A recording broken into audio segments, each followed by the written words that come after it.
Welcome team, Coach Bonnie here. This is going to be an educational chit chat about triangle pose. Triangle pose is an excellent pose, one of my favorite go-to poses. It does a ton of things. Not only does it build strength, but it really kind of takes care of all the problems that we get tightness-wise from our swim, bike, running.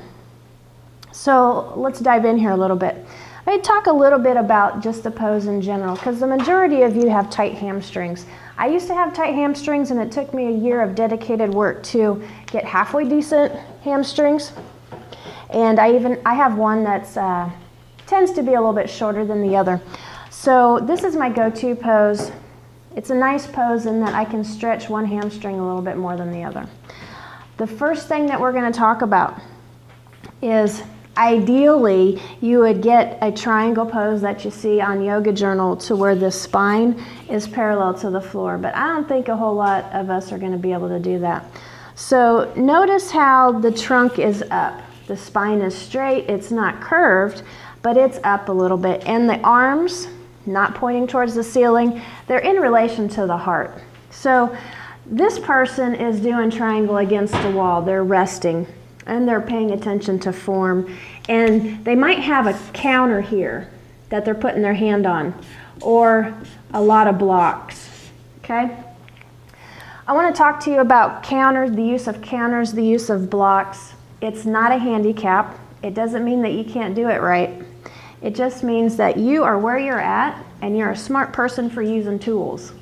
So what the block does, this was in a blog a while back, and when you place your hand on a counter on a block, you're connecting a lot of kinetic activity together through here. You put your hand on the block, you push that block down, you're going to activate everything under here, the back side, and you're going to be connecting all of this stuff together versus if your hand was kind of just hanging out in space. After practicing yoga, you can do this kind of free in space, but this hand connection to this block, it's the same as nice running form when you have that nice feel when you're striking the ground and that kick up. This is nice that you get this response right here and you feel active motion going back and you feel this whole line all put together. So don't be afraid to use your blocks or a countertop or a chair or whatever. Okay? So the first thing that we're going to talk about in triangle pose is, again, thinking about building foundation first. So the foundation are the feet. This is an open hip pose. So this foot, active here. You're using your arch here. And this back foot, same as Warrior Two, is either parallel to the short edge of the mat or angled in just a little bit. Angled in, you get more force and active motion down this way. Okay, so once you have your feet planted, there's a tilt of the pelvis here, and guys are generally tighter in this area more than females, so we have an easier way of kind of tilting our pelvis. You're going to get stopped here, and this is why we don't force the spine into curvature down. We just stay here and be happy for a while. If you develop that mentality in your yoga practice and be patient with it, eventually this will loosen up. You'll find the strength required to tilt the pelvis. You'll get the back stretched right here. And eventually, organically, it'll move more into what you see on Yoga Journal, or where your spine is down here a little bit more. Your hand can come down, maybe 1 block or 2 blocks, or maybe to the floor. Okay? The spine is straight. Okay? Straight. The spine is straight here. We're not curving down, we're not twisting down, we're not trying to get our hands to any particular place, up or down. Okay? These hands right here, they're in relation to the heart. Okay, so fold your hands together and then out they go.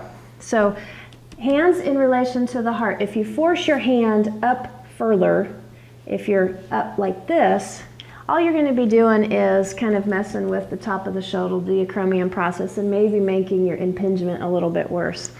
The face is happy. All of this is kind of at ease, supported. You're not allowing